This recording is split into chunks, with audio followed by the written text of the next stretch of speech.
Welcome to the Opus Efficiencia podcast, where we help you and your organization work smarter. We'll explore practical strategies and research-backed methods to optimize how you work, improve efficiency, and achieve greater operational effectiveness. In this episode, we'll explore modern AI-powered strategies for asynchronous work to enhance operational efficiency and proactively combat global workforce burnout. Let me ask you a question, and I want you to be completely honest here. Oh, boy. No, seriously. Do you ever feel like your workday has just morphed into this endless looping cycle of notifications that just never actually stops? Yeah, I think we all know that feeling. Right. Like you finish one task, and instantly you hear a ping.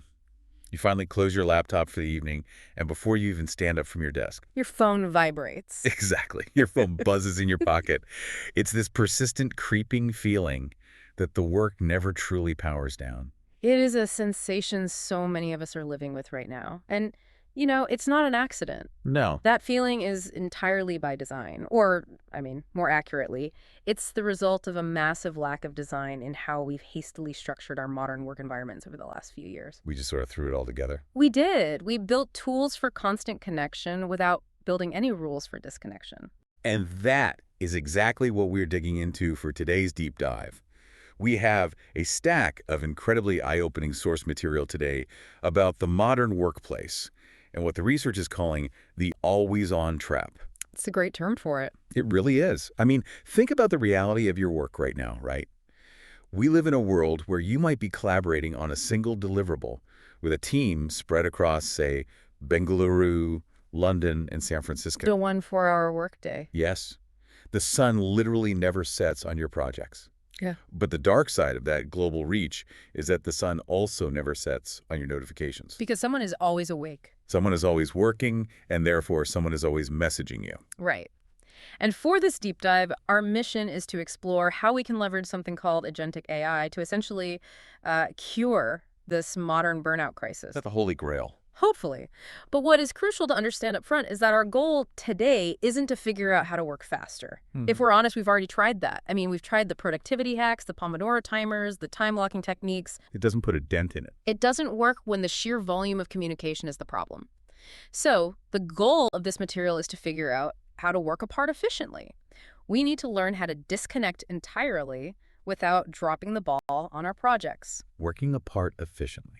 Okay, let's unpack this, because the sheer scale of the problem our sources lay out is just mind-boggling. It really is. According to the recent 2025 global workforce data in our stack, nearly 50% of employees are reporting feeling burned out. 50%. Let that sink in. Half of the global workforce. And when those employees are asked to identify the primary driver of that exhaustion, what do they cite? The blurring of boundaries. The blurring of work-life boundary. It's not the work itself. It's the fact that the work never leaves them alone. It is a staggering statistic. When you look around a Zoom room, statistically, half of the people on that screen, or maybe you yourself, are running completely on empty. Just fumes. Yeah, just fumes. And when you zoom out to look at the macroeconomic impact, it gets even worse. The World Health Organization estimates that workplace stress is contributing to a loss of $1 trillion annually in global productivity. Wait. Yeah. $1 trillion. $1 trillion. Just evaporating into thin air. It's hard to even conceptualize a number that large. It's massive. That's not just an abstract economic figure that represents millions upon millions of hours of human potential and creativity completely drained by stress. Exactly. And our source points out that we are living in this massive contradiction to get to this point. They call it a $1 trillion paradox. Right. What's fascinating here is that we have engineered this paradox completely by ourselves. We did this to us. We did. On one hand, globalization is a modern miracle. It has granted companies unprecedented access to the absolute best talent in the world, regardless of geography. Which is amazing. You can hire the best engineer in India and the best designer in the UK to work together. Exactly. But on the other hand, we took our legacy meeting first office culture, a culture built for a single physical building, and we just pasted it onto this globalized map. We forced it to fit. And that meeting first culture, when stretched across time zones, is actively eroding our mental clarity. So we basically took a system, built for people sitting in the same physical room from 9 to 5, and tried to stretch it across 12 different time zones. With zero adjustments. No wonder it broke. You can't just mandate that someone in London stays up until midnight to have a quote-unquote quick sync with San Francisco and expect them to be at their best the next morning. You really can't. So what is the solution? The article introduces this concept of moving away from simply working remote to working asynchronously. Yes. And the secret weapon they highlight is something called agentic efficiency. But before we get into the strategies, I think we need to clarify some terminology. Good idea. Because we all know generative AI at this point. Chatbots, text generators, all that. How is agentic AI actually different? So if we connect this to the bigger picture, agentic efficiency represents a massive paradigm shift in how we interact with technology. Okay. Generative AI is like having a really brilliant reference librarian. That's a good analogy. You have to walk up to them, ask a specific question, and they give you an answer. But they don't do anything until you prompt them. They just wait for you. Right.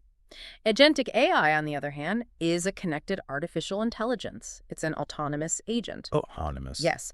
Think of it as a highly proactive executive assistant. It understands your workflows, it anticipates what needs to be done, and it takes action on your behalf while you are completely offline. Wow. It is a strategic, silent partner. So it's the difference between a tool that waits for my command and a partner that actually maintains my momentum when I step away. Exactly. That makes a lot of sense. And the source argues that when this AI partner handles the endless flow of information and updates, it allows the human worker to engage in what they call deep work phases. The holy grail of focus. Right, those rare, precious blocks of uninterrupted time where high-value, complex thinking actually happens. Exactly. But this raises an important question for you listening. Theory is great, but how do we actually put this into practice? Right, how do we get our lives back? Yeah, how do we tangibly reclaim our time from the avalanche of meetings and the constant barrage of pings? Let's start with the most obvious symptom of this paradox. The 2 a.m. meeting. Oh, the worst. We've all been there, or at least we've all had the 6 a.m. or 9 p.m. meeting. Definitely. You log on, you're exhausted, and you realize about 5 minutes in that you only really needed to be there for one specific update. But now you're trapped on this call for an hour. Right. You're just staring at yourself in the little camera box. How do we stop this madness? Well, in a truly globalized workforce, someone is always sleeping while a meeting is happening. It's just a geographical fact we have to accept. The Earth is round, turns out. Surprise! And the source introduces a concept to solve this called the AI shadow participant. Shadow participant. I like the sound of that. It's brilliant. This technique completely eliminates the need for every single person to be present live just to stay informed. You can use specific AI agent tools. Otter.ai and Copilot Meeting are two excellent examples mentioned in the text. Okay, so if I'm understanding this right, I don't just decline the meeting invite. Yeah. I send my AI in my place. Precisely. You set your AI agent to auto-join and record any meetings that fall outside of your normal working hours. Or even meetings during the day where my active participation isn't strictly required. Exactly. The AI attends, listens, and processes the entire conversation for you. But wait, doesn't that just create a different problem? How so? If I wake up the next morning and have to watch a 60-minute video recording of a meeting I missed, I haven't really saved any time. I've just time-shifted my misery. That is the crucial distinction. You absolutely do not sit down and watch the recording. Oh, thank goodness. Yeah, that completely defeats the purpose of the shadow participant. Instead, you treat the AI like a colleague who took highly detailed notes for you. You open the transcript or the chat interface for that meeting, and you ask the AI specific, targeted prompts. Ah, okay. The source actually gives some great examples of these prompts. They do. Instead of scrubbing through a video timeline, you just type, "Did anyone mention a task or action item for me?" Yep. Or, if you're waiting on a specific project, you ask, "What were the specific updates shared by John Doe regarding the Q3 launch?" Think about the return on investment there for you as a listener. You are taking an hour of passive, exhausting participation where, let's be honest, you're likely multitasking anyway. I'm totally answering emails on the side. Right, and you're turning it into 2 or 3 minutes of targeted active review. Just the highlights. You extract exactly the context you need to do your job for that day, and more importantly, you get to sleep through the night. That is a profound shift in how we value our own attention. I love the idea of waking up to a curated summary rather than an alarm clock for a Zoom call. It changes everything. But okay, that solves the night shift. Yeah. What about when I'm actually awake and trying to focus? The source talks extensively about daytime interruptions. Ah, yes. The friction of the ping. The pain. The source calls this wait time friction, and it's one of the biggest killers of deep work. Picture this scenario. You are deep in a complex task, maybe writing a report or coding, and you hit a roadblock. Okay. You realize you need a tiny piece of information, a password, a link, a specific policy detail from a colleague to move forward, but you check their status and they are in a different time zone and currently offline. That is the absolute worst. And when that happens, you're usually left with two terrible choices. Yep. Choice A, you send an intrusive ping on Slack or Teams anyway. Mm. You know it's their evening. You know they might be having dinner with their family, but you ping them and just hope they have their notifications turned off. Which feels awful. It does. Or, choice B, you just stop working. You abandon your flow state and accept a 12-hour delay on your project until they log back on the next morning.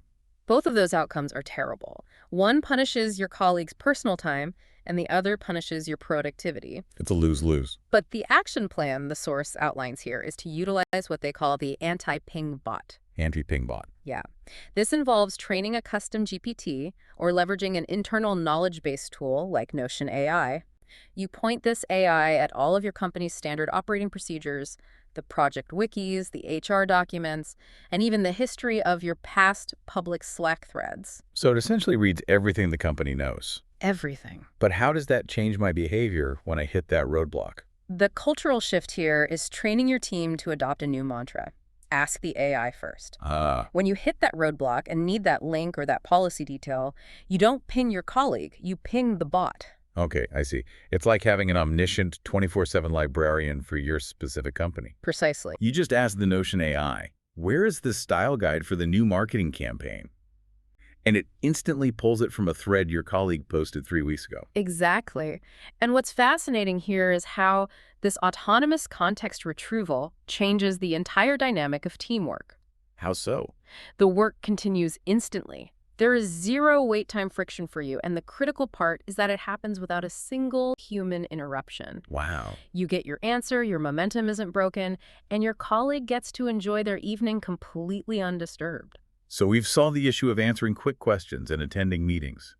But what happens when the work is more complex than just a simple question? Like an actual handoff. Right. Because so much of my day isn't just asking questions, it's chasing people down for deadlines or moving a ticket from one column to another. You're touching on the massive administrative overhead that comes with distributed work.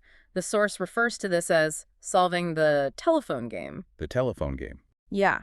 In a global team, you might have a multi-step project where task B can't start until task A is finished.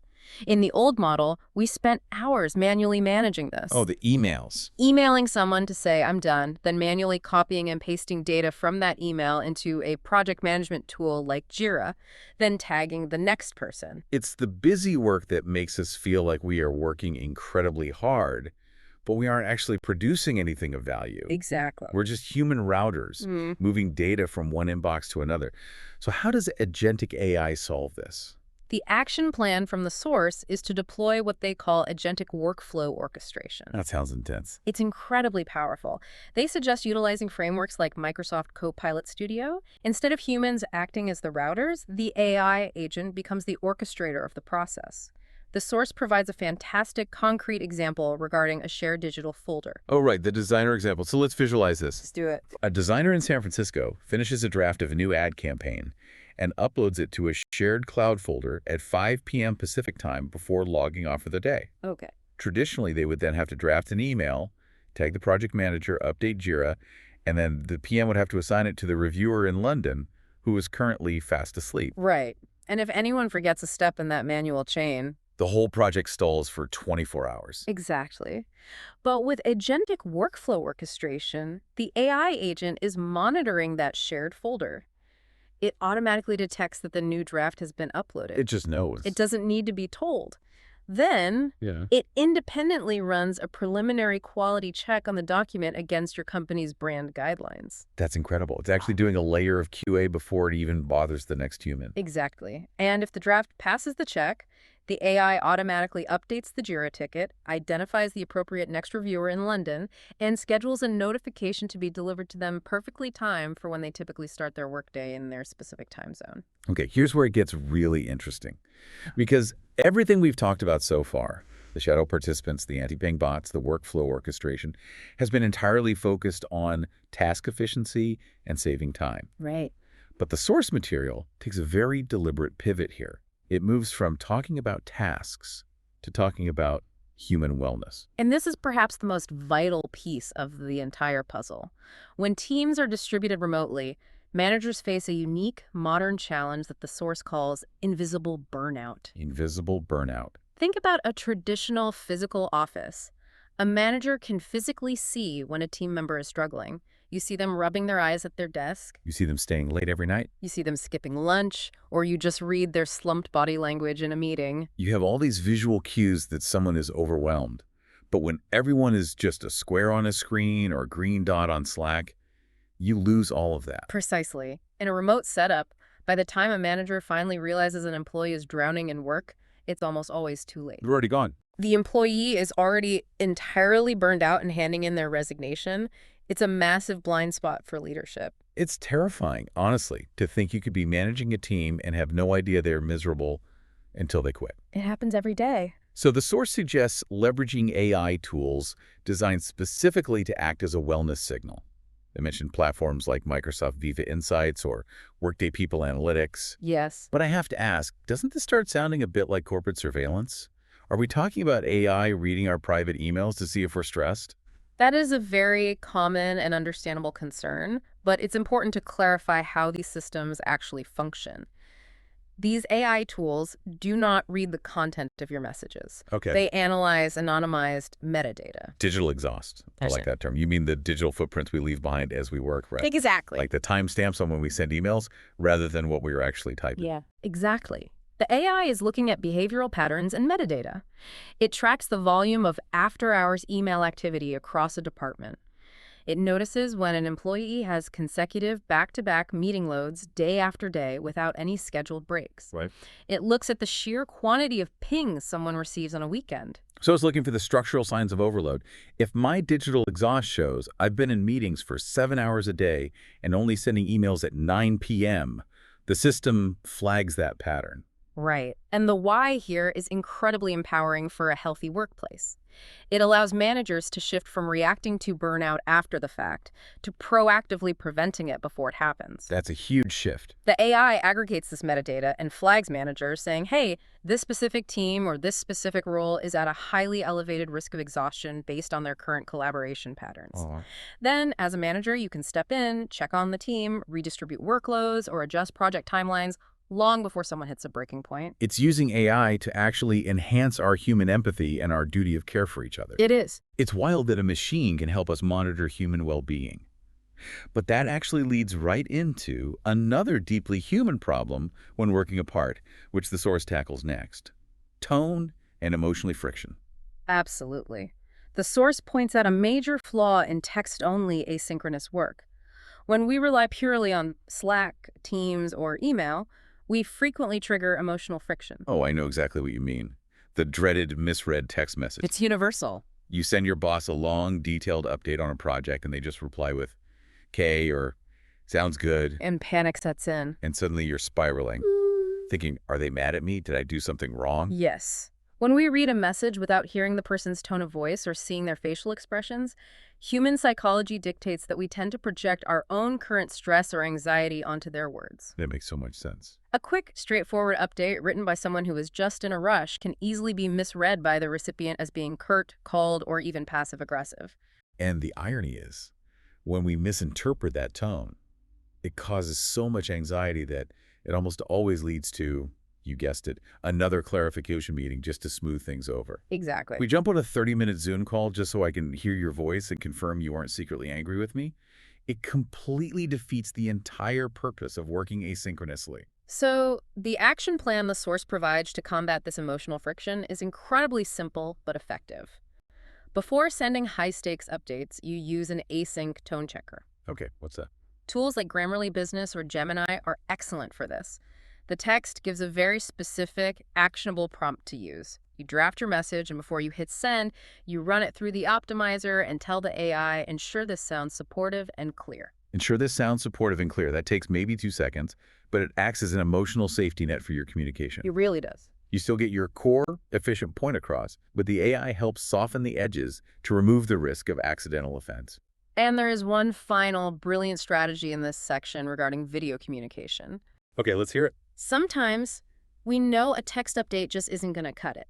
The project is too complex or the news is too sensitive, so people record long, asynchronous video briefs to share with the team. Read like a Loom video. Exactly. But sitting through a rambling 20-minute video where someone is just thinking out loud is the exact opposite of efficiency. I always catch myself wanting to watch them on triple speed. Exactly. So the synthesis strategy here is to use AI to condense those long video briefs into 3-point bulleted text summaries and provide both to the recipient. That is the ultimate best of both worlds scenario. It is. The receiver gets the emotional context and the human connection of the video. If they want to, they can click play to hear your voice, see your facial expressions, and gauge your sincerity. But they also get the ruthless efficiency of a text update right beneath it. Exactly. If they're in a rush, they can skim the 3 AI-generated bullet points and know exactly what the core message and action items are. It is a perfect synthesis of human emotion and machine efficiency. It respects both the need for connection and the reality of our limited time. It really is. So let's take a step back and bring all of this together. From the AI shadow participants attending our 2 a.m. meetings, to the anti-ping bots answering our questions, to the workflows orchestrating our projects, and the tone checkers preserving our relationships. It's a comprehensive shift. The bottom line from our source today is a powerful thesis statement. Asynchronicity is not a compromise. No, it isn't. It is not some secondary, lesser way of working that we just have to put up with because we aren't all in the same room anymore. When done right, it is a massive competitive advantage. The cultural evolution required here is what's truly fascinating. We have to purposefully and intentionally move away from a legacy culture of mere presence. Right. That old industrial mindset where sitting at your physical desk from 9 to 5 equals working hard. We have to move toward a culture of autonomy, deep documentation, and trust. Trust is key. When we make that shift and let agentic AI handle the connective tissue of our workflows, we don't just protect our teams from the burnout crisis. We unlock a level of operational efficiency that the traditional model could literally never achieve. And the source leaves us with a beautiful Latin phrase to encapsulate this entire philosophy. Opus efficientia. Work efficiency. Work efficiency. It is such a vital reminder for you, the listener, as you navigate your own career. We live in a world and a corporate culture that is completely obsessed with more. More. More hours logged, more meetings attended, more hustle, more messages sent. But the true goal, the real mastery of the modern age, is learning how to be profoundly efficient with less. It is about maximizing your impact and your deep work, while ruthlessly minimizing the chaotic administrative noise that drains your energy and your focus. Exactly. Less friction, less meetings, less burnout. So we want to leave you with the central call to action straight from the text we explored today. This is a great exercise. Ask yourself right now, what is the one specific step you will take today to drive efficiency asynchronously? Maybe it's turning on Otter.ai for a meeting tomorrow morning that you know you don't really need to speak at. Or maybe it's pausing to run your next complex team update through a tone checker to ensure it sounds supportive. Just pick one thing and reclaim a tiny piece of your time. And as you think about making that change, this raises an important question. A final, somewhat provocative thought I want you to mull over as you go about the rest of your day. Oh, lay it on us. We've spent this time talking about how AI agents are now attending our meetings for us. They are mimicking our supportive tone in our emails. They're acting as our shadow participants while we sleep. And they are autonomously orchestrating our multi-step workflows across the globe. Right. If our digital AI counterparts are doing all of this heavy lifting, communicating with each other, and maintaining the momentum of the company, at what point does the AI agent become the primary employee, and what exactly does that make us? Wow. That is a wild thought to leave off on. Are we destined to just become the organic assistants to our own highly efficient AI avatars? I love it. Well, thank you so much for joining us on this deep dive into the always-on trap and the future of asynchronous work. We hope you found some real actionable value here that you can apply to your own daily workflows, whether you're working across the hall or across the globe. Keep experimenting, keep asking those big questions, and keep exploring. Catch you next time.